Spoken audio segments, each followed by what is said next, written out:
เพื่อนบ่เฒ่าก็ลูกเขยฆ่ากันไปต่อนกเขาว่าเฒ่านั่นมากต่อนกเขาวันต่อไปย่ามนกเขาก็ต่อนกเขาย่ามคือได้คือจากต่อนกขุมก็ต่อนกขุมเมื่อนั้นไปต่อนกเขาก็ลูกเขยเพื่อนลูกเขยไปต่อนกคนต่อไปได้ว่าได้ดอกเมื่อนั้นก็ล้มคักย่างไก่มองแล้วเกี่ยวหญ้าข้าทิมไว้แล้วก็สางหญ้าข้าเห็นอย่างเงี้ยเป็นรถเล่าก็เลยห้อยขาในแม่ละทิศโอ้ขายยังไม่มารถพอมาผู้ลูกเคยก็ส่งเป่าส่งฟังห่างก่อน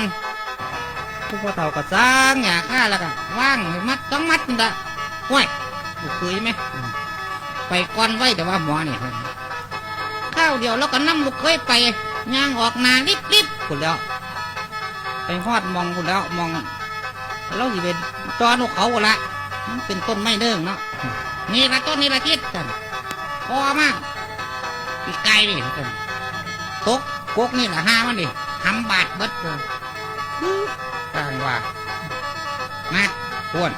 มองตั้งเขาเนี่ยเรื่องคุณเดี๋ยวจัดการเองทิศหาเจ้านี้เดี๋ยวพอจัดการเองเดี๋ยวก็นั่งเบิ่งนั่งเพิ่มเงินเดี๋ยวดูเบิ่งหลังเล่าก่อนได้ไหมนั่นเห็นแล้วงามันสบายขึ้นง่ายพ่อมกกไม่ข้ามเลยขึ้นนะถ้าขึ้นกกไม่ก็พวกเปลี่ยนดูซื้อทิศเดี๋ยวพ่อจัดการเองด้วยนี่มึงฟังเสียงขันรถพวกเขาไม่ต้องห่วงแถวนี่ร้ายขนาดพ่อมาเบิ่งไว้ไม่ต้องห่วงสบายกินลาบนกเขาแท้เฮ้าเบิ่งนี่ลูกเคยหัวพังลูกเคยนี่ได้เลี้ยบ่เนาะลูกเคยขึ้นป่าพวกเราเกินก็ไม่กับจักจังได้กับกูจุกะจะก็ยังค้นบวคลองเนี่ยละตกมีมาเมาข้างแล้วมันยังไงกับลูกเคยกับต้อมบางอยู่ล้มกับล้มแล้วมือแล้วเนาะ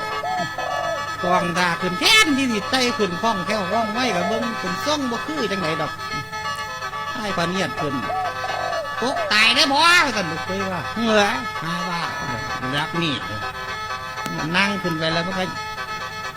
ซ่อมนั่นซ่อมนี่เดี๋ยวตอนเนี้ยว่างบังเลนนะลวดไล่ก็ได้เลยเข้าห้านี่ก็ได้ก็จะว่างแล้วก็ลงมาเท่าแล้วปล่อยนกเขาไว้ทั้งหันละตั้งไว้จังกันก็ได้หรอกไม่ยากได้อย่างนี้ทิศก็ท่านพูดว่าฮะไม่ยากก็ลงมาถ้าเบิ้งที่ได้ว่าหนูเคยว่าโอ้เบิ้งมาไหมเป็นตะตุกกไม่แต่น้อพอเอ้ยมันจะปากที่มันจะปากว่างนกเขาไว้เอาดีๆนะลูกพ่อเมื่อนี่สบายต่อให้มันได้หลายๆเดี๋ยวพ่อซื้อหัวอาหารให้กินแซ่บๆว่าแล้วก็ลงมาแล้วสาก็ไม่เดี๋ยวว่าอยากสู้ซื้อได้ทิศเอานกเขาว่างไว้แล้วพอเนี่ยว่างไว้แล้วครับมันนั่งซ่อมอยู่ข้างล่างอยู่แล้วก็ลูกเคยสูบวันสูบยาซะก่อนพักปันเอามากกันนะทิศท่านกันนะเอาไฟไว้กันนะ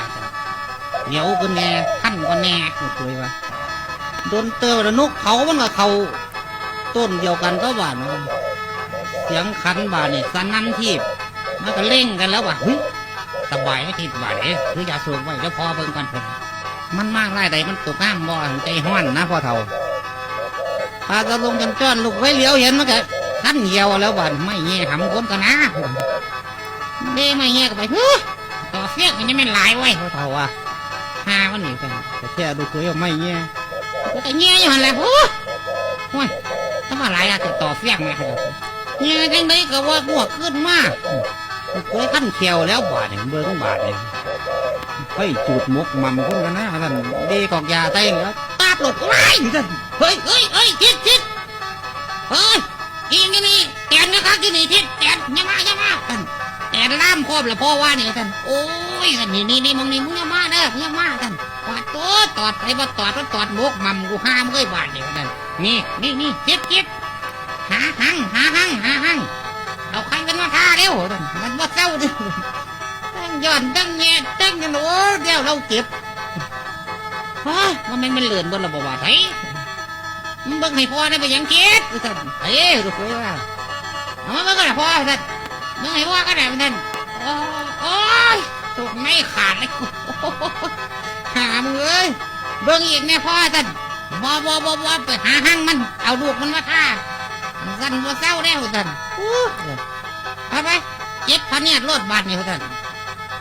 เจ็บแห้งแล้วก็บอกลูกเคยไปเอาพะเนียดลงมาแล้วว่าต่อมาเตะหาวันละบาดนี่กูไม่อยากได้ละนกเขาท่านโอ้ยบ่ไหวท่านกูลูกเคยก็หัวขนเพราะลูกเคยบาดนี่ขึ้นไปเจ็บพะเนียดเจ็บเอานกตั้งพอเท่าดนอนวี่แวบอยู่โอ้ยแอมสายพันธุ์ไหนเนาะถ้ามาตอดเจ็บตอดเสียบแต่น้องหาเลยเจ็บกองแล้วกับว่ากันเมื่อบ้านแล้วได้ยินเสียงนกเขาขันบ้านนี่โคตรหนัก